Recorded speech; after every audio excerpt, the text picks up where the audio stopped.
Minnesota Senator Al Franken is promising to speak to reporters this weekend about the sexual harassment allegations that are just piling up now against him.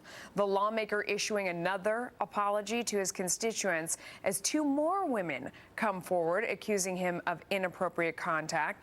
Franken saying, quote, "I crossed the line for some women, and I know that any number is too many. And let me say again to Minnesotans that I am sorry for putting them through this, and I'm committed to regaining their trust." Joining me now is Boyd Matheson, former chief of staff to Utah Senator Mike Lee and president of the Sutherland Institute. We also have Scott Levenson, a Democratic strategist and president of the Advance Group. There was another problem. Welcome to both of you, first of all. But there was another part of his apology this time around that sort of struck me, as he said, "I've met tens of thousands of people and taken thousands of photographs. Often in crowded and chaotic situations, I'm warm. I hug people."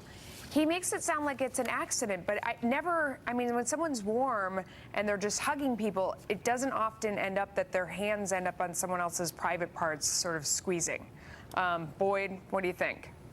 You know, I think the apology tour that he's going on just isn't working. I mean, the fact that he had to say that he was over the line for some women, I have no idea what that means. It clearly does not meet the status of what we should be talking about here. And so I think he's got a long road ahead of him. And again, this is not just about Al Franken. This is a broader issue that we need to be talking about as a country.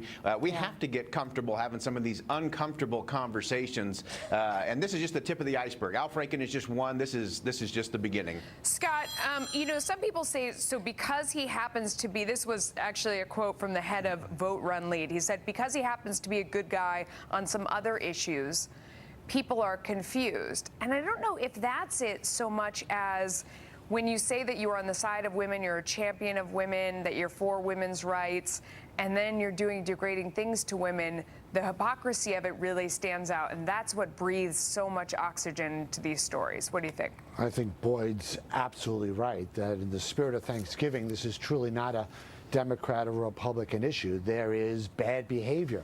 Whether it's good people or bad people committing bad acts, there's still bad acts, and any inappropriate touching is inappropriate touching, and there's no way to skirt around it.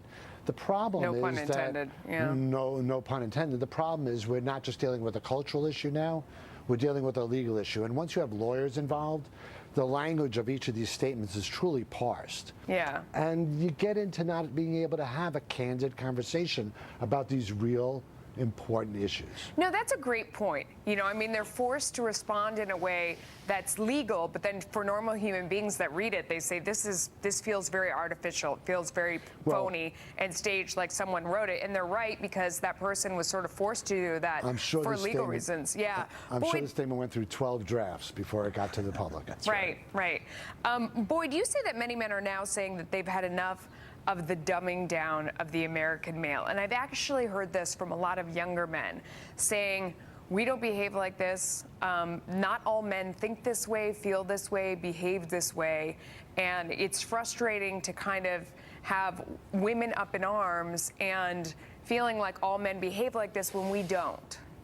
Yeah, I think both political parties are facing a growing man problem because there are thousands and tens of thousands men out there who are saying, wait a minute, if you're buying into this, I don't want to be part of that. And they're tired of this being treated like knuckle-dragging Neanderthals when, again, in the spirit of Thanksgiving, we should be grateful for all of those men out there who are showing up to work, coaching Little League, going to dance recitals, making a difference in their community. And they have nothing to do with the Al Frankens of the world and others on both sides of the political aisle.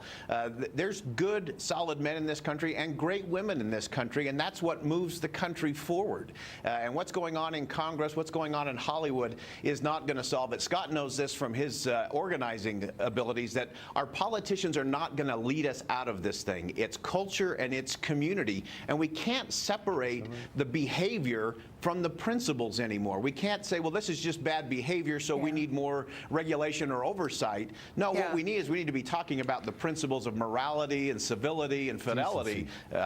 Decency, absolutely. Okay, Scott, I'll give you the last word real quick. And it's not just Hollywood and it's not just D.C. I mean, those are the places that it's interesting to talk about that this is going on because you know the figures. But it's happening at the post office. It's happening everywhere. The sanitation department. There's boorish behavior, and it's a cultural issue. And as Boyd points out, it's going to take each of us standing up and be counted for what is wrong behavior. We have to stand up. All right. Thanks to both of you. Thanks, Melissa. Thank you.